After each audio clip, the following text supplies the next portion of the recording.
ATC World, a desire to connect the world. Hello, good evening friends.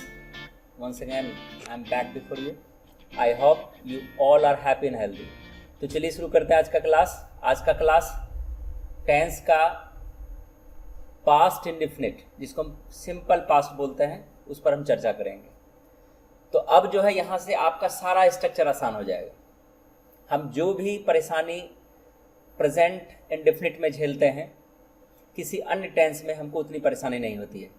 आपको सिर्फ simple present indefinite का जो basic form था वो आपको समझना था. तो हमने क्या क्या देखा प्रेजेंट इंडेफिनिट में? हमने देखा कि इसमें 3 पैटर्न्स लागू हुए. जो पहला पैटर्न था एक्टिव फॉर्म, दूसरा था पैसिव और तीसरा था कॉजेटिव. तो इसको हम एक सिंपल भाषा में एक छोटा सा एग्जांपल ले लेते हैं. जैसे मैं एक एग्जांपल यहाँ पर दे सकता हूँ कि मैं एक पत्र लिखता हूँ. इसको हम पैसिव में कन्वर्ट करेंगे तो मेरे द्वारा एक पत्र लिखी जाती है, और इसका हम पॉजिटिव बनाएंगे. तो पॉजिटिव ध्यान रखना है कि जो मेन सब्जेक्ट होता है वो खुद कार्य नहीं करके दूसरे कार्य से, यानी दूसरे कर्ता से या दूसरे किसी व्यक्ति से या दूसरे किसी माध्यम से उस कार्य को पूरा करवाता है, और उसका पहचान है क्रिया में वा जुटा रहेगा. ये पैसिव, ये तीनों फॉर्म है. तो यहाँ का जो हम पैटर्न आपको बता रहे हैं कि हम लोग बुकिश नॉलेज से जो अभी तक पढ़ते आए हैं, प्रेजेंट इंडेफिनिट, फिर उसके बाद हम लोग उसका जो है present continuous, present perfect continuous, इस तरह से हम पढ़ते आए हैं. लेकिन यहाँ पर हम क्या किए हैं कि हम इंडेफिनिट पढ़ रहे हैं तो तीनों पार्ट का इंडेफिनिट पढ़ेंगे. तो प्रेजेंट इंडेफिनिट मैंने आपको पढ़ाया. अब आपको पास्ट इंडेफिनिट अर्थात सिंपल पास्ट पढ़ना है, और इसके तीनों पैटर्न को आपको यहाँ पर ध्यान में रखना है. तो यहाँ से देखते हैं कि आखिर हमारे पास अब क्या ऐसा सुविधा है और किस तकनीक से आप इस चीज़ को समझेंगे आसानी से. तो प्रेजेंट इंडेफिनिट में क्या देखा कि प्रेजेंट इंडेफिनिट देखा कि that tense shows the simple action of present time. तो सेम यहाँ पर पैटर्न हमने लगाया है, और सेम पैटर्न अगर हम यहाँ पर लगाते हैं तो क्या इसका डेफिनेशन हो जाएगा? This tense shows the simple action of past time. फिर से यहाँ पर हम आपको बता रहे हैं कि पास्ट इंडेफिनिट अर्थात सिंपल पास्ट की परिभाषा यहाँ पर इस प्रकार हो सकती है कि दिस टेंस अर्थात पास्ट इंडेफिनिट और simple past shows the simple action of past time. क्या अर्थ हुआ? जिस काल से हमें यह ज्ञात हो कि कोई कार्य बीते हुए समय में सामान्य रूप से घटित हुआ या संपन्न हुआ, वे क्रिया सामान्य भूतकाल की क्रिया कहलाएगी या कहलाती है. ठीक है, इसको हम इजी वे में एक बार फिर से रिपीट करते हैं कि past indefinite shows the simple action of past time. ये इतना दिमाग में रखना है. और यहाँ पर हम दिस से लगाए हैं, इसको भी आपको ध्यान में रखना है. जिस काल से हमें यह ज्ञात हो कि कोई कार्य बीते हुए समय में सामान्य रूप से घटित हुआ या संपन्न हुआ, वे क्रिया सामान्य भूतकाल की क्रिया कहलाती है. अब इसके भी 3 फॉर्म होंगे. तो वहां पर हमने क्या किया था, अलग अलग तरीके से इसको पढ़ा. पहले एक्टिव पढ़ा, फिर वहां पर हम पैसिव पढ़ा, फिर कॉजेटिव पढ़ा. तो उसी यहाँ पर क्या करेंगे, हमको एक ही क्लास में तीनों निकालना है. यदि आप प्रेजेंट इंडेफिनिट को समझ गए हैं, उनके तीनों फॉर्म को समझ गए हैं, तो पास्ट में तो कुछ है ही नहीं. तो एक्टिव फॉर्म इसकी क्या पहचान हो जाएगी? इनकी आईडी हो जाएगी वर्ब प्लस या, ये, ई, आ, ता, था, ती, थी, ते, थे इत्यादि. एक्टिव फॉर्म की पहचान होगी. जैसे मैंने पढ़ा, वह पटना गया, वह आई, वह पढ़ता था, वे लोग खेलते थे इत्यादि. ये पास्ट इंडेफिनिट का एक्टिव फॉर्म होगा. तो ऐसे वाक्य को बनाने के लिए हम क्या करेंगे, स्ट्रक्चर क्या लगना चाहिए कि सब्जेक्ट के तुरंत बाद आपको V2 लगाना है, वर्ब का दूसरा फॉर्म, अर्थात go, went, gone, going, go जो हम पढ़ते हैं उसमें दूसरा form go, went, read, read, write, wrote, teach, taught, sing, sang, come, came इत्यादि. और उनके तुरंत बाद ऑब्जेक्ट रखेंगे, और ऑब्जेक्ट का पैटर्न वही है. ऑब्जेक्ट को हम पहले पिछले क्लास में पढ़ चुके हैं. उसके साथ जितने भी नियम कानून लागू होते हैं, सारे चीज़ हम लोग पिछले क्लास में भली भांति देख चुके हैं, समझ चुके हैं. और पैसिव फॉर्म की क्या स्ट्रक्चर होगी कि क्रिया के साथ या गया, ई गई, ये गए, या जाता था, ई जाती थी, ये जाते थे इत्यादि यहाँ पर लगा रहेगा। देखिए वहां से मैच करता है। अगर आप थोड़ा सा यहाँ पर कंसंट्रेशन रखेंगे तो ये बिल्कुल आसान है, कहीं से भी ये भारी नहीं है। और समझना, अगर आप शुरू करेंगे तो आपको लगेगा इसमें तो कुछ था ही नहीं, सिर्फ इसमें क्रिया जो वहां पर हम verb 1 लगाते थे और verb 5 लगाते थे, उसकी जगह पर हमको सिर्फ verb 2 लगाना है। और यहाँ पर किसी भी तरह का सब्जेक्ट प्रॉब्लम नहीं है, उसमें सिंगुलर प्लूरल पर ध्यान रखना पड़ता था, यहाँ कुछ नहीं है। कोई भी करता है उसके साथ V2 लगाना है अगर एक्टिव है। और पैसिव फॉर्म में जो वहां का ऑब्जेक्ट होगा, एक्टिव फॉर्म का ऑब्जेक्ट होगा, उसको पहले रखेंगे और उसके आधार पर हमको क्रिया को रखना है। और क्रिया में क्या आएगा, ऑक्सिलरी वर्ब का was या were का प्रयोग करेंगे। उसके तुरंत बाद verb 3 और by agent का प्रयोग होगा।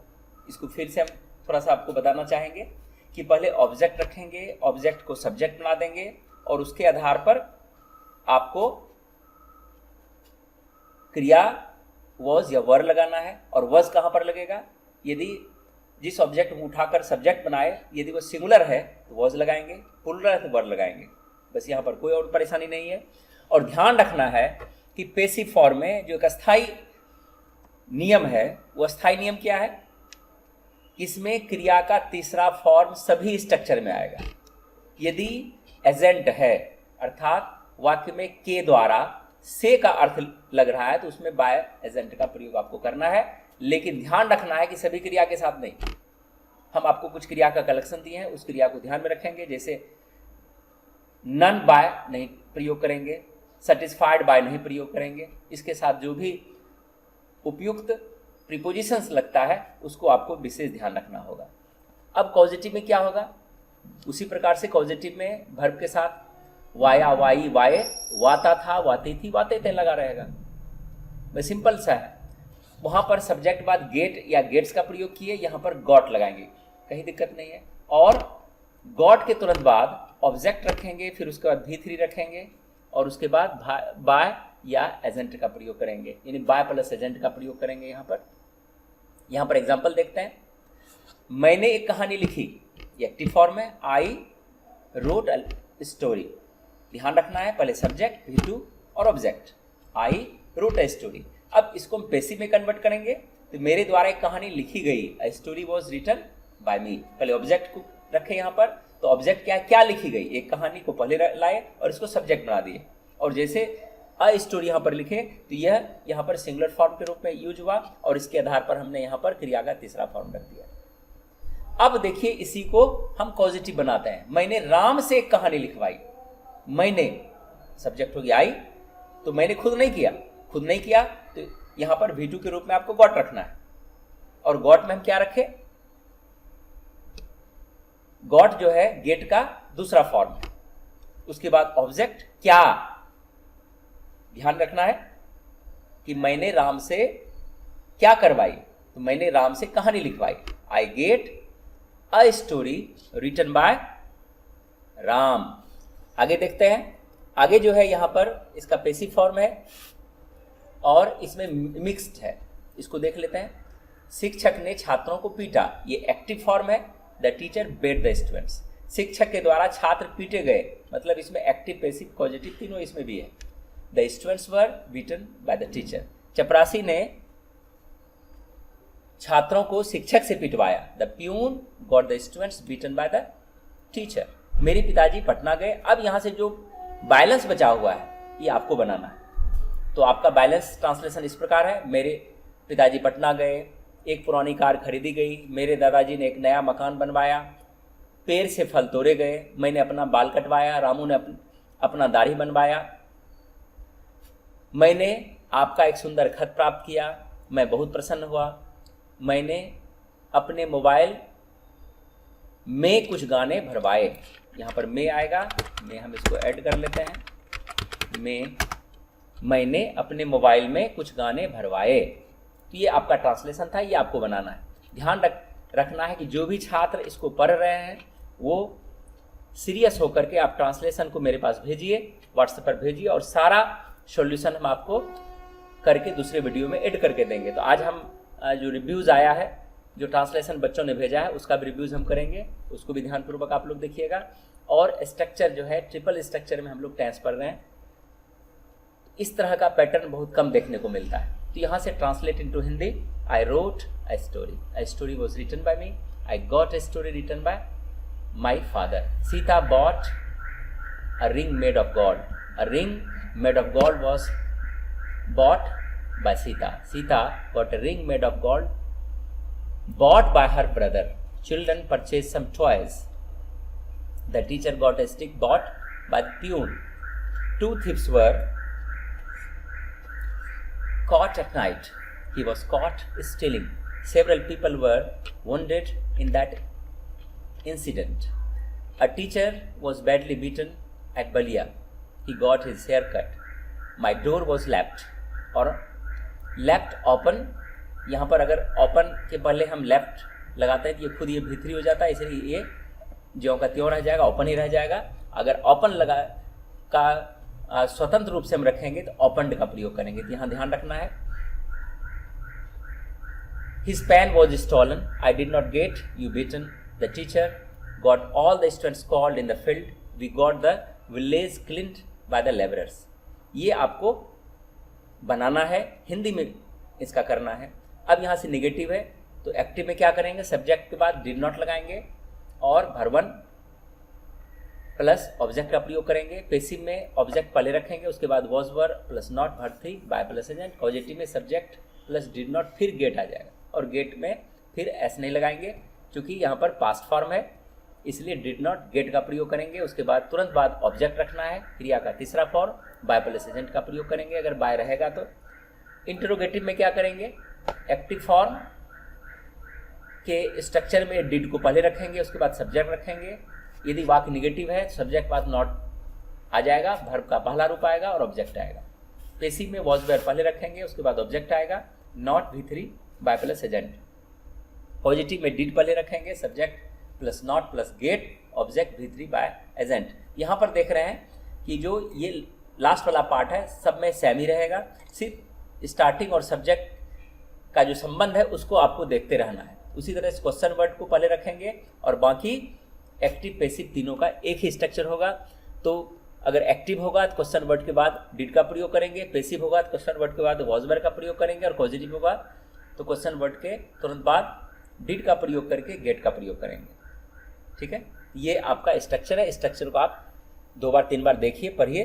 फिर आपके यहाँ ट्रांसलेशन है। ट्रांसलेशन में I did not right this story, this story was not written by me, Sita did not get this story written by me, she did not cook, we did not go to market yesterday, I did not talk to him in this pretext, he did not come here to read the day before yesterday. Did you not write an application? Was an application not written by you? Did you get an application written by me? Why did you not complete your task or homework? Why was task और homework not completed by you? अब यहाँ से दिए हैं, ये आपको change करना है। Change the following into passive voice और form. I write a letter, इसको आपको कन्वर्ट करना है। कन्वर्ट करके इसमें कन्वर्ट करना है, पैसिव फॉर्म में करना है। I write a letter, the teacher beat 2 students. I wrote a letter, she wrote 2 applications, she sings a sweet song. Ram teaches some students for his study, he does not call you, my mother serves meal for me. Mohan recites a poem. He invited several people on his birthday. I did not know him and his family. Ram called you for doing this work. My teacher did not teach English for few days. Why did you not complete my work on time? Syam Babu, the English teacher of this school, called a guardian meeting to talk about the students. The boy sitting in the corner threw a piece of chalk on that girl. यहाँ पर S नहीं लगेगा। My mother did not cook rice today. आपको ये task complete करने हैं। और यहाँ से फिर है ट्रांसलेशन, आपको ट्रांसलेट इनटू इंग्लिश करना है। कभी कभी होता क्या है कि हम रेगुलर वीडियो आपको नहीं दे पाते हैं, इसलिए टास्क आपको भरपूर बनाना है। जब तक आप स्ट्रक्चर को बार बार नहीं पढ़ेंगे, रिवाइजन नहीं करेंगे, अनुवाद नहीं बनाएंगे, तो आपकी अंग्रेजी का रूट है वो मजबूत कभी नहीं होगा। तो यहाँ से आपको इंग्लिश में कन्वर्ट करना है। मैंने एक कहानी लिखी, यह कहानी एक सच्ची घटना पर आधारित है। तुमने यह बात मुझे क्यों नहीं बतलाई? मैंने यह बात तुमको इसलिए नहीं बतलाई क्योंकि मुझे पता था कि इस बात को जानकर तुम दुखी हो जाओगे। तुमने अपना बाल इस तरह से क्यों कटवाया? बिल्कुल लुच्चे की तरह दिखते हो। मैंने नौकर के द्वारा इस कमरे की सफाई करवाई। पुरानी कार क्यों बेची गई? अभी तक नई कार क्यों नहीं खरीदी गई? यह कविता किस कवि के द्वारा लिखी गई? दादी ने एक सुंदर परी वाली कहानी सुनाई। उदन छात्रों को क्यों नहीं पीटा गया? तो ये आज का आपका टास्क था। अब हम इसके तुरंत बाद आपको रिव्यूज़ दे रहे हैं। जो बच्चे ट्रांसलेशन भेज रहे हैं उनको हम आपके सामने प्रस्तुत करेंगे। तो यहाँ से देखते हैं ट्रांसलेशन का रिव्यू। तो ट्रांसलेशन रिव्यू में बच्चों के द्वारा जो हमें डॉक्यूमेंट्स प्राप्त होते हैं उनमें से सिलेक्टेड ट्रांसलेशन को और भेजे गए डॉक्यूमेंट को मैं सबके सामने रिव्यूज़ उनका देता हूं। तो यहाँ पर पैसिव फॉर्म का ट्रांसलेशन मैंने कुछ बच्चों को दिया था और बहुत बच्चे भेजते भी नहीं हैं। जो भेजते हैं उनको धन्यवाद, और भेजने के लिए उनको एक्सीलेंट में दे रहा हूँ। सबसे पहले उनका हैंडराइटिंग भी सुंदर है और पढ़ने में भी इंटेलिजेंट स्टूडेंट है। मैं उनके मंगल भविष्य की कामना करता हूँ। तो भिखारी खिलाए जाते हैं, बेगर्स आर फेड, सही है। सड़कें मरम्मत की जाती है, रोड्स आर रिपेयर्ड, बिल्कुल सही है। पेड़ लगाए जाते हैं, ट्रीज आर प्लांटेड। घोड़े बेचे जाते हैं, हॉर्सेज आर सोल्ड। हमारी मदद की जाती है, वी आर हेल्प्ड। सीता की प्रशंसा की जाती है, सीता इज प्रेज्ड। अच्छे छात्रों को पुरस्कृत किया जाता है, गुड स्टूडेंट्स आर रिवॉर्डेड। हम लोग क्रिकेट खेलते हैं, वी प्ले क्रिकेट। हम लोगों के द्वारा क्रिकेट खेला जाता है, cricket is played by us. हमारे देश में गेहूं उपजाया जाता है, wheat is grown in our country, बिल्कुल सही है। बंगाल में चाय हर जगह मिलती है, tea is found everywhere in Bengal. Nepal में भी हिंदी बोली जाती है, Hindi is also spoken in Nepal. तो यहाँ पर मैं एक और सलाह देना चाहूँगा जो और बच्चे पढ़ रहे हैं। अगर आप टास्क नहीं देते हैं तो आपको कहीं ना कहीं ट्यूशन की ज़रूरत पड़ेगी, ये ध्यान रखिएगा। क्योंकि आप तो इसको सिर्फ एंजॉय करके चले जाएंगे, एक बार वीडियो देखेंगे, अच्छा खराब जो भी कमेंट होगा उनको देख करके आप निकल जाएंगे। यदि आप मेरे टास्क को बना रहे हैं तो मैं सबसे पहले मैं अपने मेंटर का धन्यवाद करता हूं जिन्होंने मुझे स्ट्रक्चर सिखाया। आज स्ट्रक्चर के बदौलत जो भी आज मैं हूं, स्ट्रक्चर के कारण हूं, और उनका मैं बहुत सम्मान करता हूं अपने सर का, जिन्होंने मुझे इस काबिल बनाया कि मैं किसी अनुवाद को बनाने में सक्षम हूं और बनाने का प्रयास कर रहा हूं। तो आप लोग भी कोशिश कीजिए, चूँकि यह रूट है, अंग्रेजी का रूट है, जो खास करके इंडियन स्टूडेंट्स जो पढ़ते हैं। वैसे अब धीरे धीरे जो है इंग्लिश मीडियम की पद्धति प्रारंभ हो चुकी है और इसमें ट्रांसलेशन प्रथा धीरे धीरे ख़त्म हो रही है। लेकिन फिर भी यदि हम रूट पर चलेंगे तो ट्रांसलेशन जो इंडियन हैं और ख़ास करके जितने भी भारतीय लोग हैं वो हिंदी में अपने मन में विचार को लाते हैं। और जब स्पोकन इंग्लिश हम लोग करते हैं तो उसमें बताया जाता है कि आपको हिंदी में नहीं सोचना नहीं है। तो मैंने बहुत प्रयास किया कि हिंदी में इंग्लिश टू इंग्लिश इसको कवर करेंगे। तो इसलिए यहाँ पर हमने क्या किया कि आपका जो पैसेज है उसको इंग्लिश में दे दिया, ताकि कम से कम इंग्लिश को आपके दिमाग में उतारना है। एक ऐसा समय आएगा जिसमें हिंदी नहीं रहेगा। जैसे हम कंप्यूटर आपको पढ़ा रहे हैं तो कंप्यूटर में जो भी डॉक्यूमेंट्स रहेंगे उसमें हिंदी नहीं रहेंगे, उसमें हर चीज़ आपको इंग्लिश टू इंग्लिश मिलेगा। अकाउंट सेक्शन था, उसमें हमने क्या किया, कुछ बुकिश नॉलेज को दिया, ताकि बहुत ऐसे बच्चे हैं जिनकी अंग्रेजी बहुत कमज़ोर है और अंग्रेजी देने के बाद भी आपको फ्री ऑफ कॉस्ट इंग्लिश मिल रहा है, लेकिन फिर भी आप इसको केयर नहीं करते हैं। और अभी हमारे पास जो बच्चों की संख्या है बहुत कम है। अभी आप अच्छी अंग्रेजी सीख सकते हैं, हम आपको बेस दे रहे हैं। आप भले ही अच्छे से और यूट्यूबर के पास पढ़ सकते हैं, लेकिन वहाँ पर उनके पास भीड़ है, आपके किसी भी टास्क को वे केयरफुली चेक नहीं कर सकते हैं। और मैं आपके सभी टास्क को केयरफुली चेक करके आपको एज ए ट्यूशन आपको सुपुर्द कर रहा हूँ। तो this is a big matter for you. तो आगे देखते हैं, मुझे प्यार नहीं किया जाता है, आई एम नॉट लव्ड। हरे पेड़ नहीं काटे जाते हैं, green plants are not cut. ठीक है, हमारे गांव में धान नहीं उपजाया जाता है, paddy is not grown in my village. यहाँ पर गलत हो गया, यहाँ पर हमारा है इसलिए माई को नहीं रखना था, आपको यहाँ पर आवर रखना है। कमज़ोर छात्र पुरस्कृत नहीं किए जाते हैं, weak students are not rewarded. उसे नहीं पीटा जाता है, इज़ नॉट बीटन। उन लोगों की मदद नहीं की जाती है, दे आर नॉट हेल्प्ड। सही है। क्या आपको पढ़ाया जाता है, आर यू टॉट। क्या भिखारी खिलाए जाते हैं, आर बेगर्स ईटन। यहाँ पर खिलाए जाने का ईटन नहीं होगा, यानी बेगर को ही खाया जाता है। ईट शब्द जो है सेल्फ, खाने के लिए यूज किया जाता है। क्रिया जो है खिलाना का अंग्रेजी होता है feed, fed, fed, feeding, fits, ये ध्यान रखना है। तो ईट शब्द आप हटा देंगे, यहाँ पर फेड लगाएंगे। क्या आपको तंग नहीं किया जाता है, आर यू नॉट। यहाँ पर कुछ नए शब्द इन्होंने रखा है, वैक्स लगा सकते हैं, टिज्ड लगा सकते हैं, हो सकता है कि आपका ये शब्द हो, हम भी देख लेंगे। आगे है, आगे जो है ये पॉजिटिव है। पॉजिटिव बहुत कम बच्चे रिस्पॉन्ड कर पाए हैं। फिर से हम कभी कभी आपको पीछे वाला पार्ट हम रिकैप देंगे, तो उसमें हम आपको बताते जाएंगे। वैसे आज के वीडियो में मैंने पीछे के पार्ट को भी रिवाइज किया। तो सीता राम के द्वारा पत्र लिखवाती है, Sita gets a letter written by Ram. सही। अब देखिए यहाँ पर इंग्लिश से हम हिंदी करवा रहे हैं, यही एक भाग है जो हम इंग्लिश टू इंग्लिश समझने में सक्षम होंगे। तो हमने यहाँ पर थोड़ा सा परिवर्तन कर दिया, क्योंकि इंग्लिश जो हम ट्रांसलेशन पहले बनाते थे, हिंदी टू इंग्लिश बनाते थे, लेकिन यहाँ पर इंग्लिश टू हिंदी आपको ज़्यादा दे रहे हैं, और थोड़ा थोड़ा ट्रांसलेशन हम हिंदी से भी दे रहे हैं, लेकिन आपको कहीं ना कहीं जा करके हिंदी पार्ट को छोड़ना पड़ेगा। लेकिन स्ट्रक्चर कमांड करने के बाद जितने भी कंपोजिशंस में सेंटेंसेस आते हैं, कम से कम जो है मैं आपको सारे सेंटेंसेस को दे दूंगा, उसका पैटर्न दे दूंगा।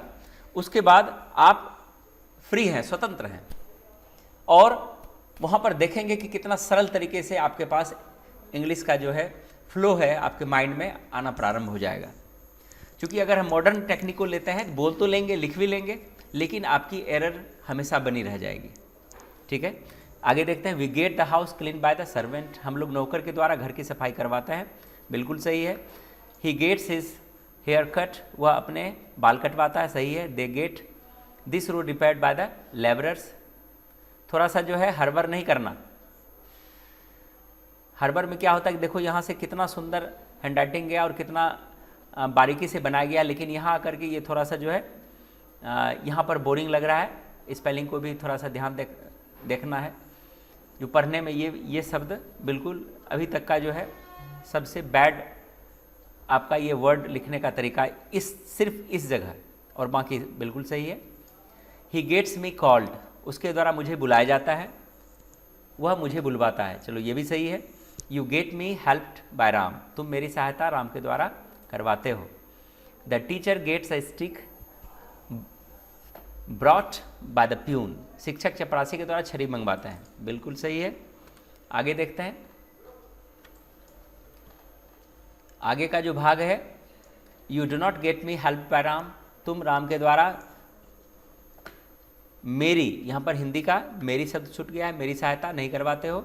Y do you not get the house cleaned bye the servant, हम नौकर के द्वारा घर को साफ नहीं करवाते हैं। और एक रिक्वेस्ट और है कि जैसे आप इस फोटो को खींचे, ट्रांसलेशन बना हुआ फोटो को, आप जो है इसको सबसे पहले क्लीन फोटो भेजेंगे।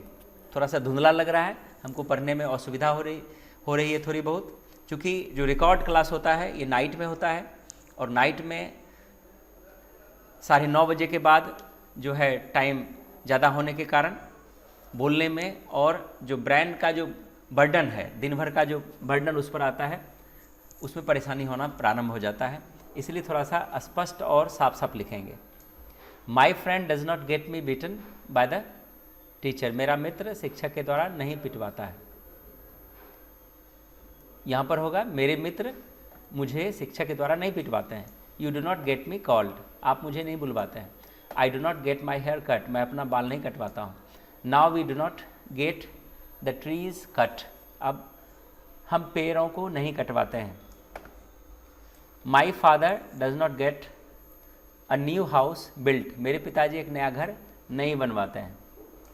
तो यहाँ तक तो हमको सब कुछ सही दिख रहा है और इस प्रयास के लिए बहुत बहुत धन्यवाद कि आप मेहनत करके टास्क को कम से कम बना रहे हैं।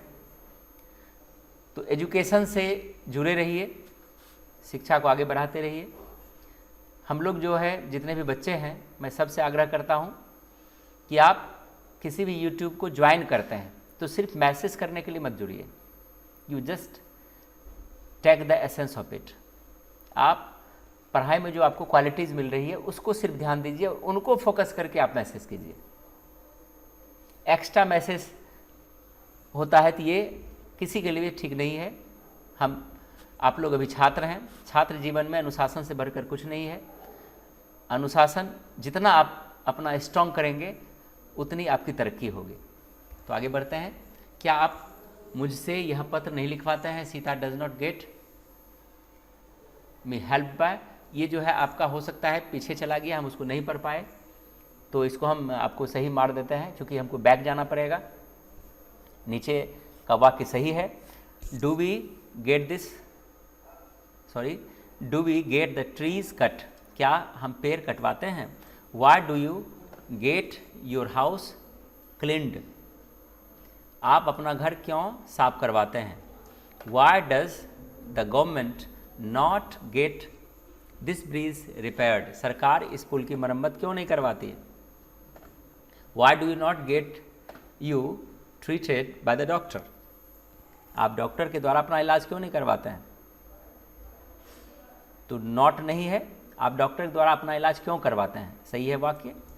अब यहाँ से एक्टिव पैसिव है, Ram does not write a letter, इसमें हिंदी आपको नहीं लिखना था, सिर्फ आपको कन्वर्ट करना है। A letter is not written by Ram, तो यहाँ पर भी हमको सही वाक्य दिख रहा है, Ram does not get a letter written by Mohan. तो चलिए यहाँ पर भी हमको लगता है कि आप ट्रांसलेशन समझ के बनाए हैं, तो आपका वाक्य सही दिख रहा है। I do not teach the students, मैं छात्रों को नहीं पढ़ाता हूँ। The students are not taught by the teacher, शिक्षक के द्वारा छात्रों को पढ़ाया जाता है। तो आपका ये सारा सही है। बनाने के लिए हमको लग रहा था कि ये बनाने के लिए दिया गया है, एक्टिव टू पैसिव है। चलिए ठीक है, आगे ये पुराना है। तो आज का आपका रिव्यूज़ कंप्लीट हुआ कि आपने सारे अनुवाद को बनाया, टास्क को सीरियसली इसको लिया, बहुत बहुत धन्यवाद। और इसके लिए आपको एक्सीलेंट और सुंदर हैंडराइटिंग के लिए डबल एक्सीलेंट। आप इसी तरह से आगे बढ़ते रहिए, मैं आपके शुभ मंगल की कामना करता हूँ। आपने मेरे वीडियो को लाइक किया,